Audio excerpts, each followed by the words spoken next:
Welcome to this tutorial. In today's video, I'll be showing you how to easily place text on top of an image in WordPress. To get started, open your preferred web browser and log in to your WordPress account. Once you're signed in, navigate to the Quick Links section and select Edit Site to open the main editor where you can manage and customize your pages. To add text over an image, click the plus icon in the upper left corner of the editor. When the block menu appears, search for the cover block and select it.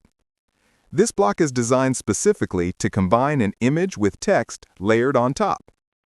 After choosing the cover block, upload an image from your computer or connected storage.